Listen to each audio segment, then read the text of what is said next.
Bismillah, alhamdulillah, wassalatu wassalamu ala rasulillah wa ala alihi wa ashabihi wa azwajihi wa dhurriyyatihi wa man ihtada bihadyihi ila yaumil qiyamah. Allahumma 'allimna ma yanfa'una wa anfa'na bima 'allamtana wa zidna 'ilma. Amma ba'd. Fa ya syabab al-Qur'an,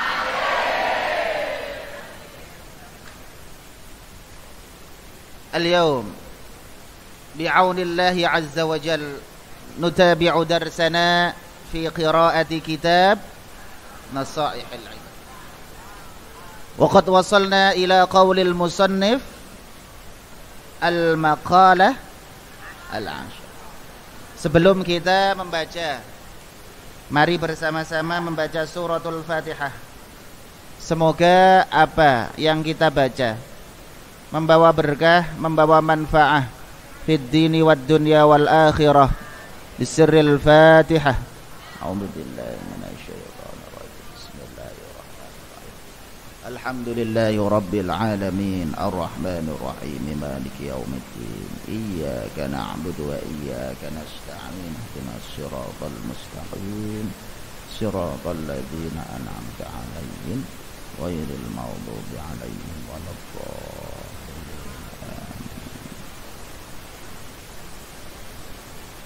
Nah,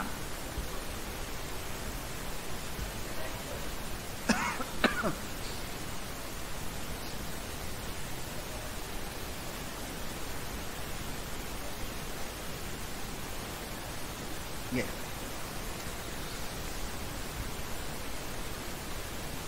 Wal maqalatul ashiratu, utawi makalah yang ke-10. Iku an ba'diz zuhadi, keterangan saking sebagiane wong-wong ahli zuhud.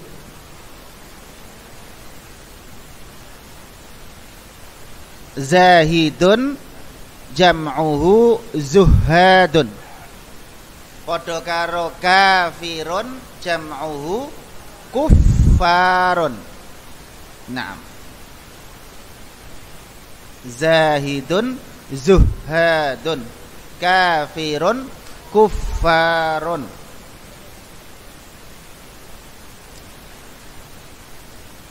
Ini sebuah keterangan dari ahli zuhud. Ahli zuhud niku sinten? Ahli zuhud itu siapa, Ustaz?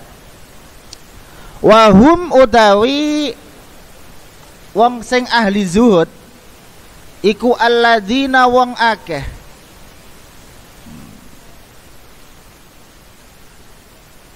Nah, ini kadang kalau ngajinya hanya ngaji di pesantren, terus saking seringnya ketika mendengarkan alladzina artinya wong akeh, padahal sebenarnya dia kan posisinya isim mausul. Yang isim mausul itu akan komplit dengan adanya lafadz setelahnya yang disebut silah, yang juga mengandung dhamir aidun ila isim mausul. Jadi isim mausul itu akan menjadi komplit ketika apa? Ada isim mausulnya, kemudian ada lafadz setelahnya yang disebut silah, terus juga mengandung dhamir yang kembali kepada isim mausul. Cuman terkadang kaidah itu kurang diperhatikan, sehingga ketika ngobrolnya ya sekenanya. Aina kunta? Di mana kamu tadi? Oh, kunna fil Madinah. Tadi kami itu di kota. Terus ke sana ma'aman sendirian atau liwahdak atau ma'aman? Kesana sendirian atau apa? Oh, saya kesana ma'alladina.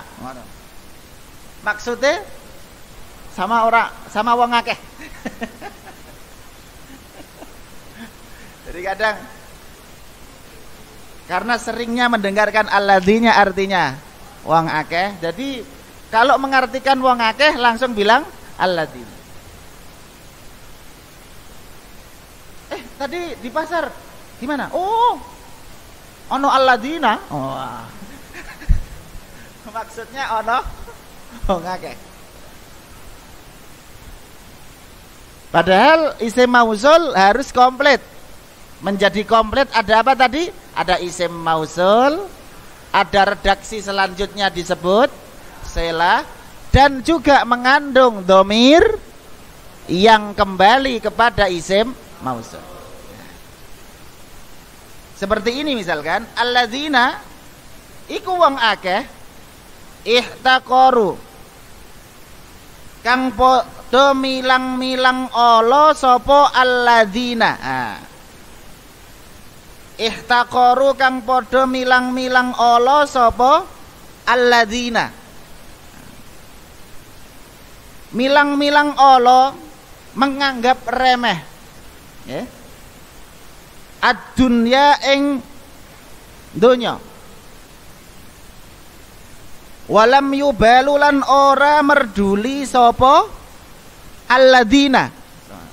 Jadi selalu ada yang kembali kepada alladzina.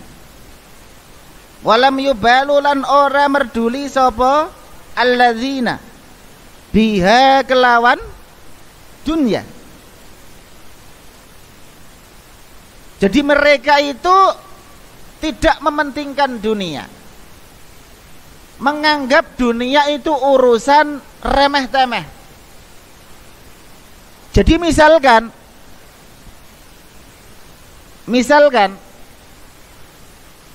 ada di suatu daerah pada jam yang sama,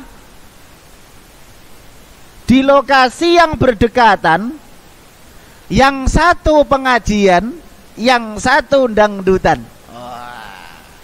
Jamnya sama, lokasinya, kira-kira milih yang mana? Pengajian apa dangdutan? Pengajian apa dangdutan?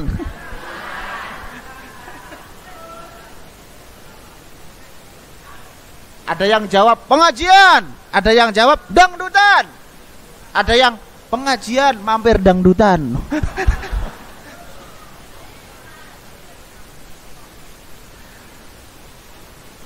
Kalau sudah masuk kategori ahli zuhud, dia akan menganggap remeh urusan dunia, otomatis selalu memprioritaskan. Malah ada yang sampai walam yubalu biha, nggak perhatian banget sama dunia. Wes dunia pek-peken wis mo karepem. Dunia kanggo kowe, wis aku sak cukupe. Wah. Waduh, nak pengen cukupe akeh. Terus ndak mau dunia sama sekali, Ustaz? Ndak. Tetap wong namanya masih di dunia. Bal akhadhu minha, bal akhadhu balik ngalap sopo alladzina minha sangking dunya qadra daruratihim, sak kadar ngalapeku ing sak kadar kebutuhan darurate alladzina. Jadi tetap yang namanya di dunia tidak mungkin tidak mau dunia. Ya qadra daruratihim, sesuai kebutuhan primernya. Sesuai kebutuhan primernya. Jadi orang yang zuhud itu ya santai. Yang dia lihat bukan kebutuhan sekunder, tapi kebutuhan primer untuk masalah dunia. Jadi nggak bingung-bingung amat. Kadang kan manusia itu menjadi bingung ketika dia yang dipikirkan adalah kebutuhan sekunder. Kalau memang dia kebutuhan primernya itu motor, dia nggak perlu ngiler lihat mobil. Karena memang kebutuhan primernya motor. Misalkan Ustadz Halakoh rumahnya masih daerah Kudus lah. Kegiatannya cuman di Kudus-Kudus saja, dari rumah ngajar ke pondok. Apalagi kalau Ustadz Halakoh malam juga nginep bersama kalian. Mungkin kebutuhan pokoknya cuman motor aja. Cuman ya kalau ada yang ngasih mobil, ya terima kasih. Tapi nggak begitu kemudian memperhatikan untuk beli mobil. Tapi kalau diberi, ya terima aja. Alhamdulillah. Yang penting dalam hatinya, dalam jiwanya tidak menomorsatukan dunia, itu saja. Tidak menomorsatukan dunia. Jadi ada yang bilang, ya tetap yang namanya di dunia masih butuh dunia. Dunia tidak dalam hatinya, tetapi dalam genggamannya. Jadi nggak dalam hati, dalam genggaman. Itu dunia.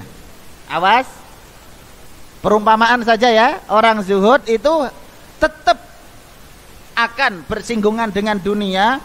Mungkin punya dunia, mungkin punya harta yang melimpah ruah, cuman dunia itu tidak dalam hatinya, tetapi dalam dunia. Makanya pernah diceritakan seorang kiai besar, tamunya juga banyak.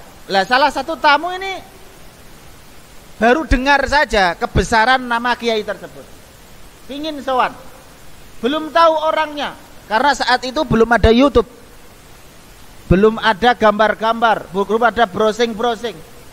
Cuman dengar ada kiai besar namanya ini, berada di desa ini, dia datang ingin sowan. Sowan. Lah pas di situ dia tanya warga sekitar, Pak Yai ini rumahnya mana? Oh itu. Kaget dia. Rumahnya kok bagus sekali. Dia kira yang bagus itu bukan rumahnya kiai. Dikira yang bagus itu rumah kepala desa atau pejabat. Mungkin Pak Yai yang jelek-jelek rumahnya. Dia mikirnya pertama gitu. Tapi terkaget-kaget ketika dibilang oleh warga bahwa rumahnya Pak Yai yang bagus itu. Akhirnya walaupun kaget dia tetap datang. Tapi dia dalam hatinya itu ada keraguan. Mosok Pak Yai rumahnya yang ini. Tapi kan warga bilang itu. Mosok Pak Yai keduniaannya begitu rupa. Kedonyan banget dalam hatinya. Akhirnya pas sudah di pekarangan, ada yang lagi nyapu. Nanya, Pak, oh iya, Assalamualaikum. Waalaikumsalam. Pak, betul ini rumahnya Pak Yai ini? Oh betul. Mau apa Tuan kesini?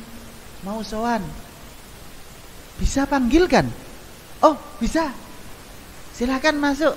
Akhirnya dipersilahkan masuk oleh siapa tadi yang tukang sapu. Dipersilahkan duduk. Tunggu sebentar ya. Iya.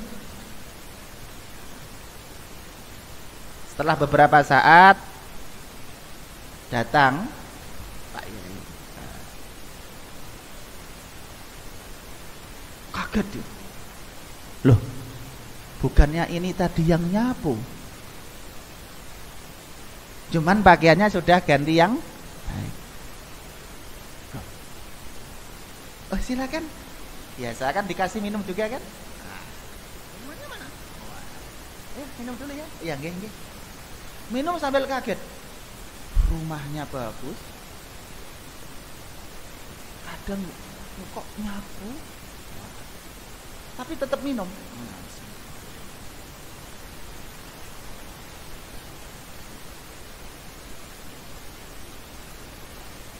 Pak Yai bisa membaca keheranan tamunya. Kok kenapa ada yang ingin kamu tanyakan, kok kayak ada yang ganjil? Nggih Pak Yai. Pak Yai tadi ya yang nyapu.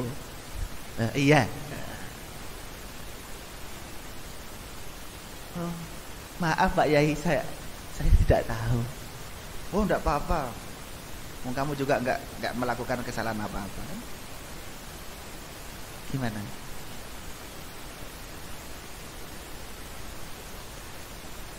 Ayo. Belum sempat ngomong lagi, dia diajak naik. Wah, ini kok ada sesuatu. Mau ikut? Oh, mau Pak Yai. Akhirnya diajak. Jadi belum sempat ngomong banyak, baru tadi dia menanyakan jenengan engkang nyapu, mah diajak.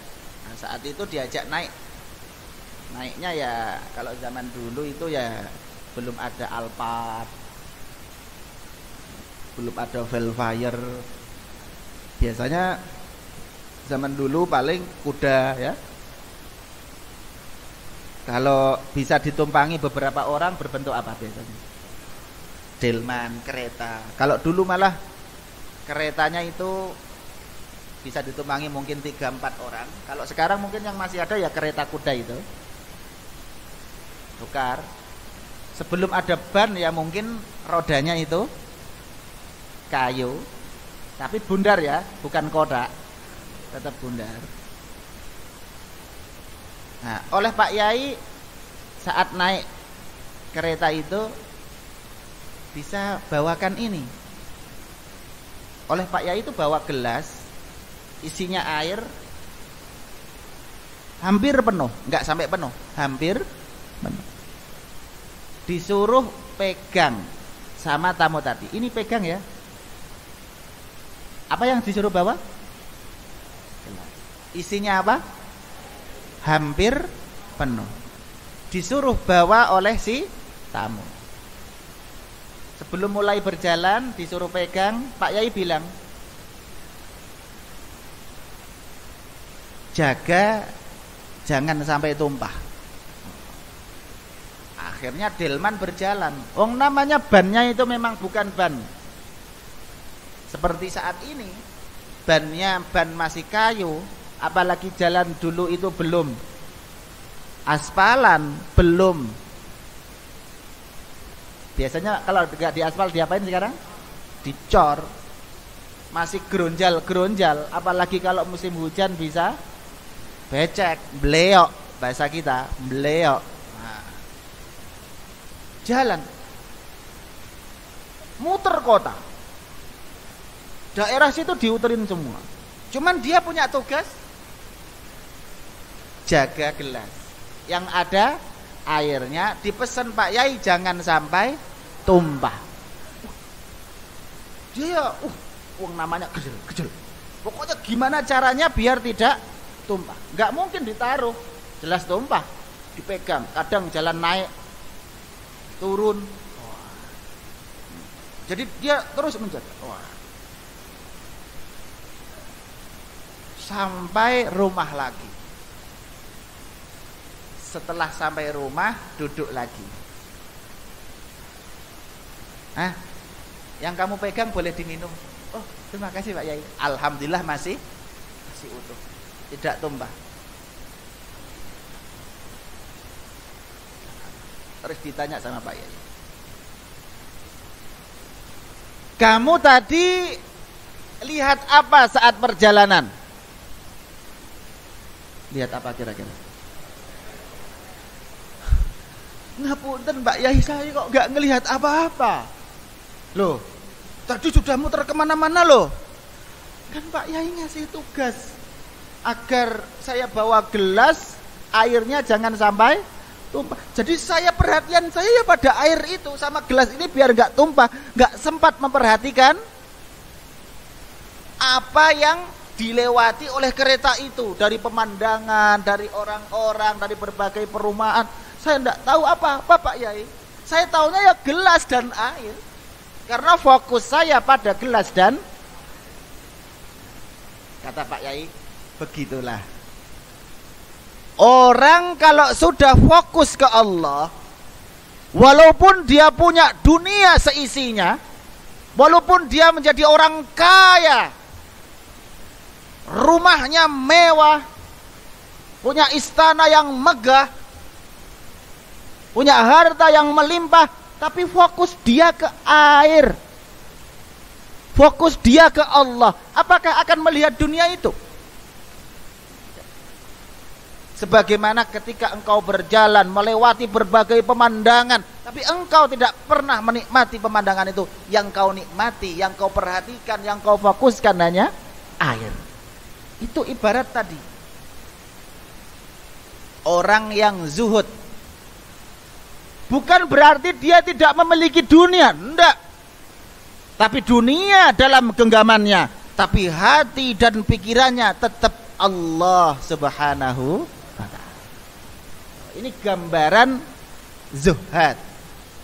Zuhad jamak dari kata zahid. Awas kalau nanti ditanya zahid itu kayak apa? Oh.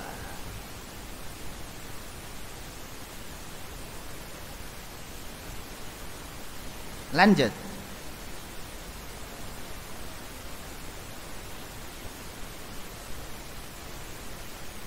Apa yang diwasiatkan di mau idohkan atau disarankan kepada kita, petuah-petuah apa ini dari para ahli zuhud ini? Nah, ini bunyinya gini. Man aznaba dzamban, man utai sapane wong iku adnaba nglakoni dosa sapa man, dzamban ing sijine dosa, ai tahammalahu tegese nanggung sapa man hu ing dosa, wa huwa posisinya man tadi pas nglakoni dosa utawi man iki mau iku ya tahaku ngguyu sapa man, ai wal halu tingkai man iku annahu sak temene man iku ya frohu wal halu utai tingkah, maksude di sini tingkahe iku nalika nglakoni maksiat iku annahu sak temene man iku ya frohu bungah sapa man bitahammulihi kelawan nanggung dosa.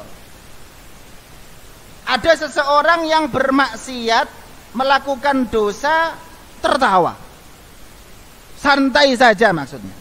Ya fa innallaha mangko sak temene Allah iku yudkhiluhu nglebokake sapa Allahu ing man annara ing neraka wa huwa hale utawi man iku ya beki nangis sapa man.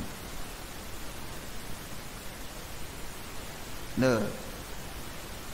Tatkala di dunia orang-orang yang tertawa santai-santai saja saat melakukan kesalahan dan dosa, ingat di yaumil kiamah engkau akan masuk neraka dalam keadaan menangis, menangis sejadi-jadinya.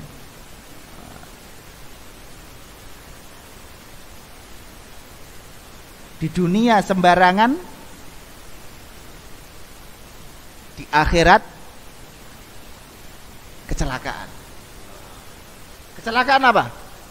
Masuk neraka. Di dunia ketawa-ketawa, akhirat nangis masuk neraka. Bukan berarti gak boleh tertawa loh ya. Ini maksudnya tertawa dalam posisi melakukan dosa.